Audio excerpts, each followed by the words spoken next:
বর্তমানে বিশ্বজুড়ে প্রতিনিধি এবং নেতারা ওয়াশিংটন ডিসিতে আমেরিকার রাষ্ট্রপতি ডোনাল্ড ট্রাম্পের নবঘোষিত শান্তি বোর্ডের জন্য মিলিত হচ্ছেন।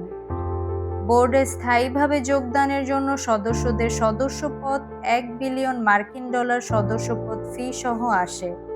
অস্ট্রেলিয়া আমন্ত্রণপত্র পর্যালোচনা অব্যাহত রাখছে। এখন পর্যন্ত 25টিরও বেশি দেশ এখানে যোগ দিতে সম্মত হয়েছে। জ্যারেড মনস্টাইন ইউনাইটেড স্টেটস স্টাডি সেন্টারের গবেষণা পরিচালক জানান, অনেক দেশ সেখানে নেই। বিশ্বের সবচেয়ে গুরুত্বপূর্ণ গণতান্ত্রিক দেশগুলির মধ্যে কিছু ইউরোপীয় ইউনিয়নের অনেক দেশই এর সদস্য নয়, তবে তারা সম্ভবত পর্যবেক্ষক, যারা জাতিসংঘের একই পরিভাষা ব্যবহার করে। কিন্তু আমাদের দেশে যারা আছে তারা হয়তো গণতান্ত্রিক নয়। তাহলে তোমার কাছে মধ্যপ্রাচ্যের অনেক কিছু আছে, যেমন বেলারুশ, ইন্দোনেশিয়া, এমন দেশ যেখানে অসাধারণ গণতান্ত্রিক রেকর্ড নেই।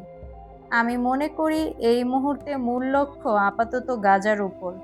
আর তোমাদের এটা অস্বীকার করা কঠিন যে সম্ভবত মধ্যপ্রাচ্যের অগণতান্ত্রিক নেতারা গাজায় এগিয়ে যাওয়ার পথ খুঁজে বের করার ক্ষেত্রে কিছুটা অগ্রগতি করেছেন এবং আগের প্রচলিত পথগুলি তেমন ফল দেয়নি।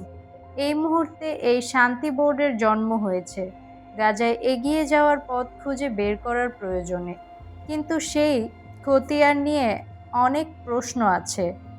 আমরা পূর্বেও মানবিক প্রচেষ্টা দেখেছি। আজকে বোর্ড অফ পেসে শান্তি রক্ষায় পুনর্নির্মাণে গাজায় কাজ করতে চান আমেরিকার Donald Trump. Present world investigation, Taslima Akter, Tanzila.